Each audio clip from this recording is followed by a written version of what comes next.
विद्वत जन हो. प्रत्येक माणसाला स्वतःची अशी एक सवय असते, म्हणजे स्वतःचं एक व्यक्तिमत्व असतं. ह्या व्यक्तिमत्वाचा सरळ संबंध त्याच्या इच्छांशी जुडलेला असतो. कारण मनातून इच्छा, वासना, भावना निर्माण होतात आणि त्याच्यातूनच माणसाचं चारित्र्य किंवा व्यक्तिमत्व बनतं. म्हणजे असं की मनात इच्छा, वासना, भावना निर्माण होतात.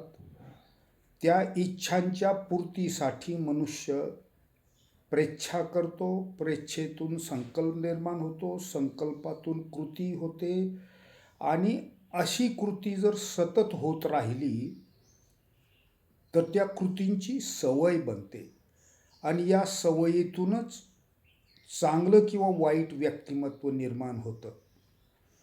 चांगलं किंवा वाईट व्यक्तिमत्व हे समाजावर देखील परिणाम करतं, व्यवस्थांवर परिणाम करतं, व्यापार व्यवहारावर परिणाम करतं. म्हणून व्यक्तिमत्व ज्या इच्छांशी जुडलेलं आहे, ज्या इच्छांशी सवयी जुडल्या आहेत, त्या सवयी चांगल्या असाव्यात. चांगल्या सवयींमुळेच समाजकारण घडतं, चांगल्या सवयींमुळेच ज्ञानयोग, कर्मयोग, भक्तियोग घडतो आणि ज्यावेळेस अशा तऱ्हेचं पूर्णत्व प्राप्त करण्यासाठीचं कर्म घडतं, भक्ती घडते, ज्ञान प्राप्त केलं जातं, त्याच्यातूनच पूर्णत्वाला जाता येतं. माणसाचं चरित्र हे या पद्धतीने घडत जातं. निर्धाराने वाईट सवयी काढून टाकाव्या लागतात, निर्धाराने चांगल्या सवयी लावून घ्याव्या लागतात. व्यक्तिमत्व हे जन्मतः नसतं, व्यक्तिमत्व घडत जातं.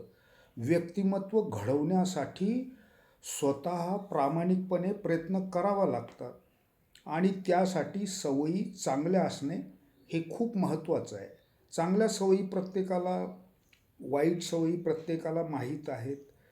सकाळी लवकर उठणे, व्यायाम करणे, वेळेवर जेवण घेणे, 2 जेवणात काहीही न खाणे, अंतःकरण शुद्धीसाठी आत्मनिरीक्षण, आत्मपरीक्षण करणे, सकारात्मक राहणे, परोपकारी राहणे, सेवाभावी राहणे, इतरांच्या आपण कामाला येऊ हे बघणे, विद्वत्ता प्राप्त करण्यासाठी प्रामाणिकपणे झटणे, शरीर आणि मन शुद्ध ठेवण्यासाठी प्रयत्न करणे, आसक्त नसणे, विषय भोग सोडणे, हे या सगळ्या उत्तम सवयी असल्या आणि हे 1 वर्ष, 10 वर्ष, 20 वर्ष, 30 वर्ष मनुष्य जगत असला तर याच्यातून नैतिकता प्राप्त होते आणि या नैतिकतेतूनच धाडस निर्माण होतं आणि असं धाडस असलं तर सारे गुण एकवटतात.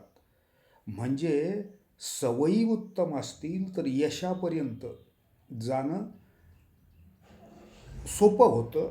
अनेक लोक उत्तम सवयींमुळे, त्यांच्या शिस्तबद्ध व्यवहारामुळे, त्यांच्या वक्तशीरपणामुळे जगा एवढे मोठे झालेले दिसतात, हे आपल्याला माहीत आहे.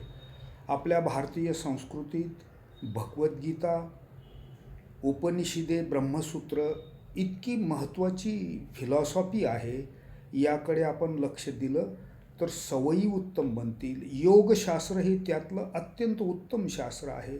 याच्यात यम, नियम, संयम हे आपल्या सवयींचा आधारभूत असा भाग आहे. यमात 5 गोष्टी सांगितलेल्या आहेत, हे आपणास माहीत आहे. सत्य, अहिंसा, ब्रह्मचर्य, अस्तेय, अपरिग्रह. तसंच नियमांमध्ये 5 गोष्टी सांगितलेल्या आहेत. शौच, संतोष, स्वाध्याय, तपस आणि ईश्वर प्रणिधान. हे सगळी गुणांची यादी आहे.